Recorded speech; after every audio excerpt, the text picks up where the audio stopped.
Hello and welcome to Space Plus. It's Stuart here with another update on things happening in space. I have not updated Space Plus all that often in the last wee while. I'm doing a lot of absorbing information, and so the content creation side of things will come as I learn more and, feel confident about sharing the things that I've learned. Obviously, last year I got to sit down and talk to a number of very interesting people. I will be asking questions in that format and learning as I go and sharing that with you. But believe me, when there isn't posts going up regularly on Space Plus, it doesn't mean that there isn't quite a lot going on in the background. And I thought I'd just share some updates on the kinds of things I've been up to while trying to make sense of the space sector. So I was very honored to take part in a workshop that took place in Rome back in September. And this was hosted by ESPI, which is the European Space Policy Institute. It was a workshop that was geared specifically for journalists. And the idea was to bring a bunch of journalists together, along with people from the industry, along with people from academia, think tanks like ESPI, and get together and talk about what's changing in the space sector, specifically with a European slant, but not strictly. We had people from outside of Europe that were also attending, and it was jam-packed with information. I thoroughly enjoyed my time. It was great to meet other people that are already reporting on space stories. For example, two of the speakers that I absolutely would recommend you go and read would be Peggy Pollinger from the Financial Times and Sinéad O'Sullivan, who also writes for them and other publications. They gave some great talks about how to make sense of the space sector, how to follow the money, and figure out how to cut through, the sort of bluster and PR spin that, is very much prevalent when speaking about some of the upcoming exciting innovations in space.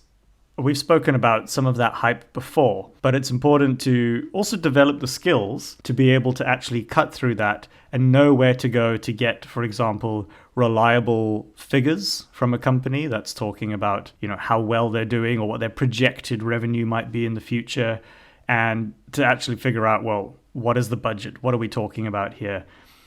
So things like that. What is the sector actually made up of? Where is the money coming from? And what does it look like in its entirety? Peggy Pollinger's lesson of her talk was to treat space as kind of any other business, not necessarily, a science fiction story or just kind of covering the cool technology, but, to wear a business hat and to think about the practicalities in the same way that you might look at another industry like aviation. In fact, her comparison was to think of space as sort of telecoms plus defense plus aviation, but in orbit.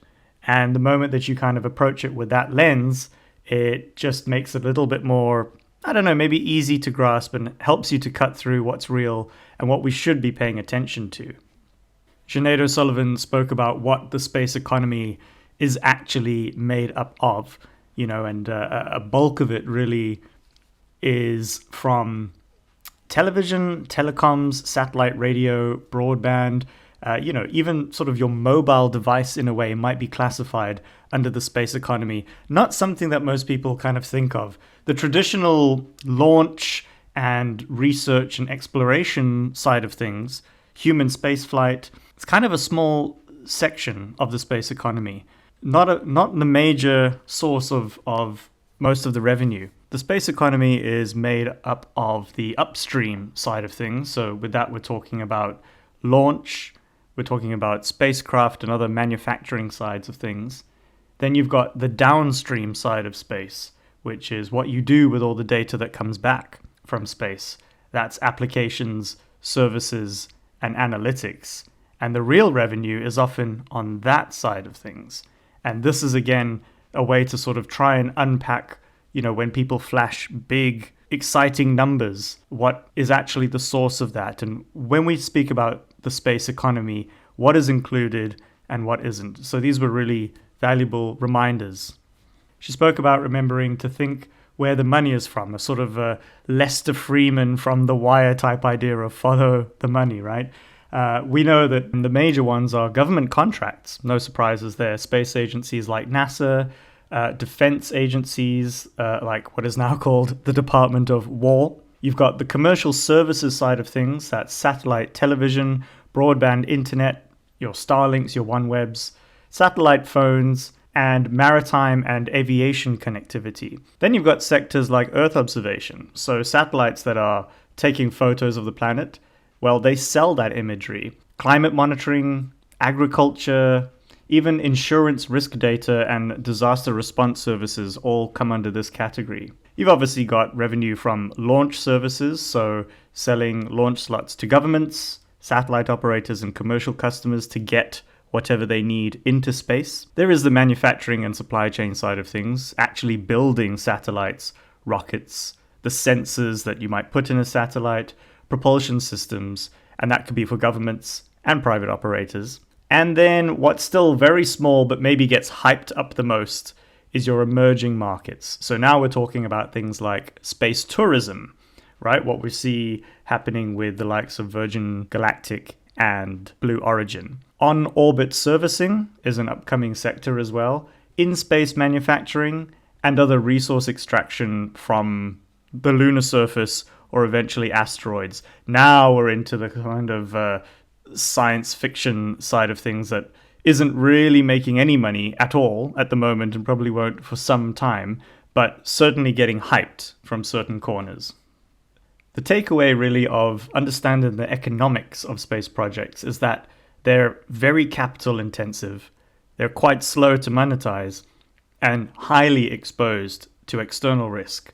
But once operational, they can create long-term recurring revenues that can dominate niches for decades. And that's kind of why you do see a rush to be the first still to secure those kinds of positions in the space economy. Then, of course, outside of those two particular talks, the theme that ran through the entire 2-day workshop was that of geopolitics.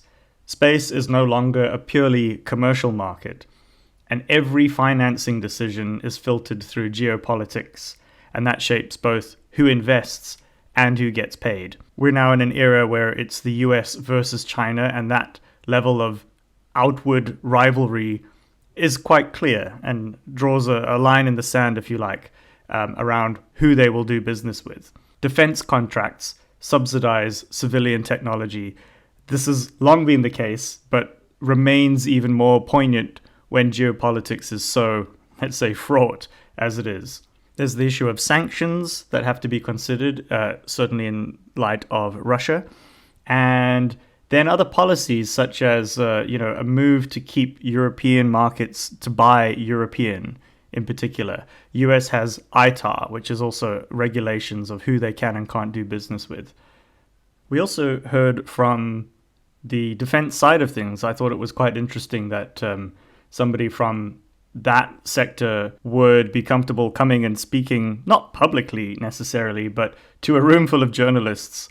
So I take my hat off to Lieutenant Colonel Ferdinando Dolce, who is the head of space situational awareness and space innovation at the Italian Ministry of Defense, who obviously didn't divulge any secrets, but was quite clear in painting a picture on his perspective from a defense side of things, and how, again, shifting geopolitics, certainly in the last couple of years, has really made them focus on space maybe a lot more seriously than in the past. We had a very inspiring talk from Professor Anu Ojha from the UK Space Agency, or what is currently still the UK Space Agency. He's the director of Championing Space, which is a great job title and clearly something that he thoroughly enjoys, because it was a really inspirational and aspirational talk about the possibilities of exploring space from a science perspective. What are the challenges and opportunities coming up in the next century as technology advances and, we push the boundary of where humans can go. There were also lots of talks about helping journalists to find useful sources of information for writing stories, and these included practical tips like how to find websites where you can download data from space, maybe something like satellite imagery or other kinds of data from space, and comb through it in order to find useful information. So for those that are doing kind of data visualization and things like that, there were some very practical tips. And then one of the most interesting talks I found was by Marco Langbroek, who is a lecturer of optical space situational awareness at the Faculty of Aerospace Engineering at Delft University of Technology. And he demonstrated how to track and analyze satellites kind of as an amateur. He had a network of people who were interested in tracking satellites and sort of deducing from, again, publicly available information such as navigation warnings when a launch is happening, footage captured by various cameras, either intentionally or kind of caught on camera, as well as sightings and information to deduce what you're looking at when you see something interesting in the sky. So a lot of information is publicly shared, right? We know, for example, when a SpaceX Falcon launch takes place and they decide to put 100 little Starlink satellites into orbit. Those can be seen quite clearly. It's kind of hard to hide a rocket launch, for example. And, you often get sightings. I see, even to this day, people seeing one of these trains of Starlink satellites in the sky above them for the first time, still absolutely freaking out and posting on Twitter and Reddit and going, what the hell am I looking at? So you can find out these things quite easily. And, often these companies aren't necessarily hiding these things. However, on the defense side of things, it is in their interest to kind of downplay their activity. And sure, you can't necessarily hide a rocket launch, but you don't have to advertise it ahead of time. The point of Marco's talk was that you can figure out what those things might be and what they might be doing in orbit. He demonstrated this by using some, I say basic orbital mathematics. It's a little bit beyond me, but if you are that way inclined, you can look at the trajectory of a rocket launch, put together a couple of sightings, work backwards, and figure out where something came from and where it might be heading in orbit. Using this kind of information, he was able to detect a top secret spy plane, the X-37B. And he then went on to talk about sightings that he had made of Russian satellites that were sitting worryingly close to other space hardware from other nations around the world and what they may be doing, and reminding us why a level of scrutiny about what various players up in space are doing is so important. My time in Rome was absolutely fascinating. I will still be thinking about it for some time to come. I'll leave some links below for people who I think you should follow for more information. At around the same time last year, I also started another course online called SpaceKind.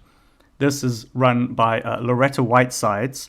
This was a course that used space as a medium to find some inspiration and purpose in your life in whichever way you wanted to apply those lessons. Loretta has spoken to astronauts and other space tourists who have gone into orbit and had an experience in space, and just being around that sector for long enough has gained a lot of valuable insights for how to kind of make the most of your career, how to get out there and achieve the things that you want to achieve. It does attract people from the space sector, but not strictly. So again, I had an incredible mix of people from all over the world that I got to meet and chat to and work with over the course of 8 weeks. It was really inspiring, and it's given me a lot to think about. And I'm hoping again to talk to at least a handful of my SpaceKind cohort here on Space Plus. So stay tuned for that. Loretta is also the brains behind Yuri's Night, which I mentioned in my previous posts as something that I'm hoping can come together this year for the big Yuri's Night anniversary. Still working on that one, so stay tuned for more details.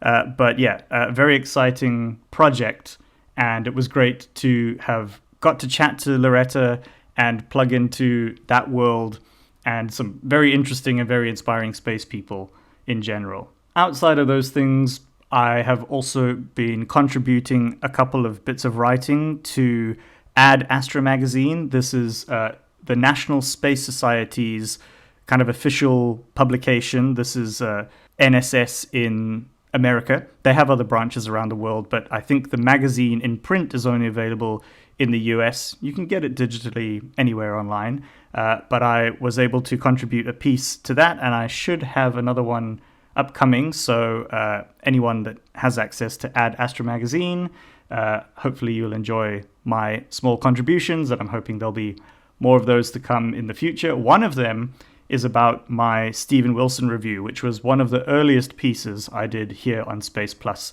I'll leave the link if you haven't had a chance to read that. And I hope by now you've had a chance to listen to that incredible album inspired by the overview effect. Coming up soon, you will also find another project I've been working on quietly in the background. This is for the Deep Space Initiative. I am very proud to say that I work for an astronaut. That is Egyptian commercial astronaut Sarah Sabri, who went to space a couple of years ago and became the second African in space, the first Egyptian in space, and I think the first Arab woman in space. And DSI is her organization founded to try and widen the access that people have to work in the space sector. Sarah understands firsthand the difficulty of trying to break into a sector that's, very US heavy as somebody with only an Egyptian passport.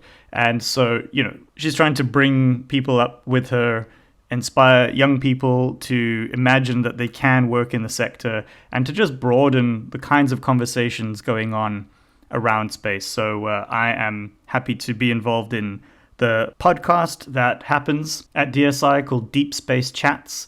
And we've got upcoming episodes publishing very soon, so I will share the links to those here on Space Plus. And I'm sure there's plenty that'll keep me busy in the future. There's the upcoming Artemis 2 launch, so if anyone knows of any watch parties going on in Scotland, let me know and I'd be glad to join in. I will be attending Space Up Scotland very soon, which I'm quite excited about. Probably do another post about that, because I think that'll be a really interesting opportunity to meet more people operating in the space sector in Scotland. And as I say, hopefully there'll be some news on Yuri's Night after that. So that's it for me. I am still exploring the sector, trying to make sense of it, trying to absorb the information and turn it into something useful to share with the wider world, and try and come at things from a slightly different angle to what you might see. As I've said before, I will also be signposting to other space content producers who I think are making interesting things. So plenty to come from Space Plus. Please stay subscribed, leave some comments, tell me what you'd like to hear, what you'd like to see, what I could do more of, and I'll catch you in the next episode.